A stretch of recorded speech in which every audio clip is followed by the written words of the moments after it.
Top quality और consistent performance के लिए सिर्फ सिल्वर पंप नाम याद रखना। गाजा में इजराइल का भीषण हमला, ब्रेक करिए जरा।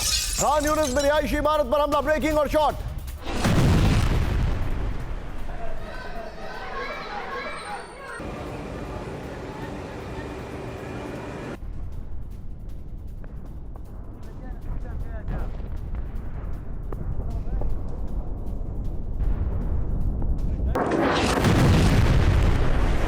ये अब तक का सबसे ज्यादा विभत्स विजुअल है।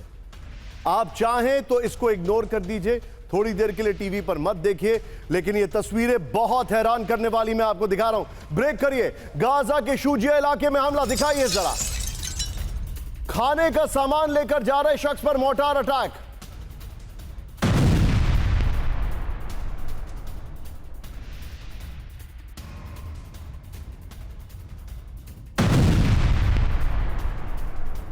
खाने का सामान एक सज्जन लेके जा रहे थे, एक इंसान लेके जा रहा था। फुल फ्रेम पे शॉट दिखाइए, ये देखिए, और ब्रूटैलिटी की इंतहा देखिए।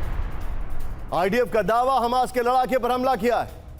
मैं जाऊंगा जरा विजय, दोनों शॉट दिखाइए। This is absolutely unacceptable. ये कहीं से बर्दाश्त नहीं किया जा सकता जो आपके सामने आ रहा है। ये देखिए जरा,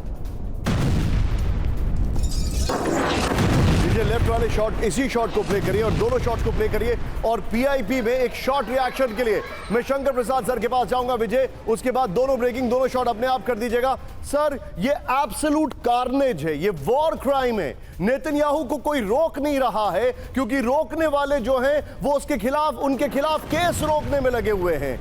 आप देखिए सर क्या हो रहा है, ये तो क्लियर कट है। मतलब एक इंसान खाने का सामान लेके जा रहा, उसको उड़ा दिया, टेंट्स को उड़ा दिया, बहुत दुख की बात है, बहुत दुख की बात है निशान, कि इस समय इतने महीनों के बाद ये हरकत हो रही है।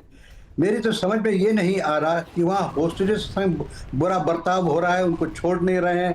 मालूम नहीं कितने होस्टेज वहाँ उनकी कस्टडी में हैं, कितने मर चुके हैं। बड़ा terrible human rights violation Hamas ने किया है। साथ साथ इजराइल ने जिस प्रकार से अब कर रहे हैं, शुरू में मानते थे कि चलो ठीक है कुछ हद तक, लेकिन अब तो सब हद पार हो गई है।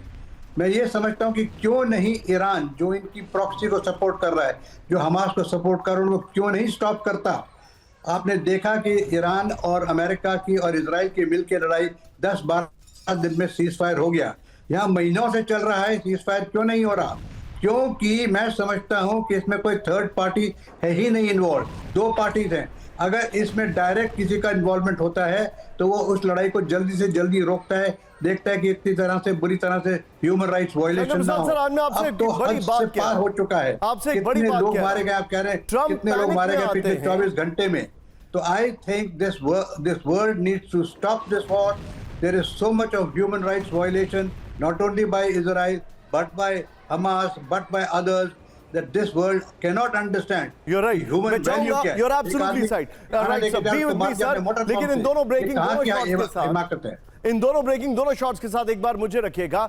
आप सोचिए हिपोक्रेसी, आप सोचिए हिपोक्रेसी, यानी ये सोचिए कि कैसे डबल स्टैंडर्ड्स या दोहरे मानदंड यहां पर अपनाए जा रहे हैं। जब पाकिस्तान में अमेरिकी एयरक्राफ्ट्स पर हमला हुआ तो पैनिक में आया अमेरिका।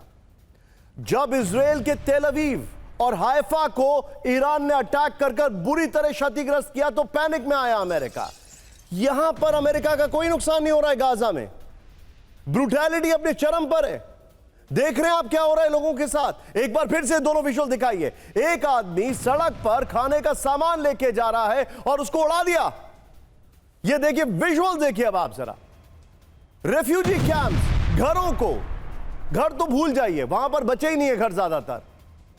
रेफ्यूजी कैंप्स, हॉस्पिटल्स, उनको उड़ाया जा रहा है, टेंट्स को उड़ाया जा रहा है। और अगर इतनी खतरनाक इंटेलिजेंस है तेल अवीव की, तो फिर अभी तक हॉस्टेजेस कहां हैं? इस सब के बीच में एक और बड़ी खबर, ब्रेकिंग और शॉट सीधा आइए। क्रीमिया में यूक्रेन का ड्रोन अटैक, ब्रेकिंग और शॉट प्ले करिए जरा। क्रीमिया में रूस के air defence system active. Azov सागर में यूक्रेनी ड्रोन्स ने मार गिराया। ये देखिए जरा, फर्स्ट ऑन टीवी9, ये देखिए जरा।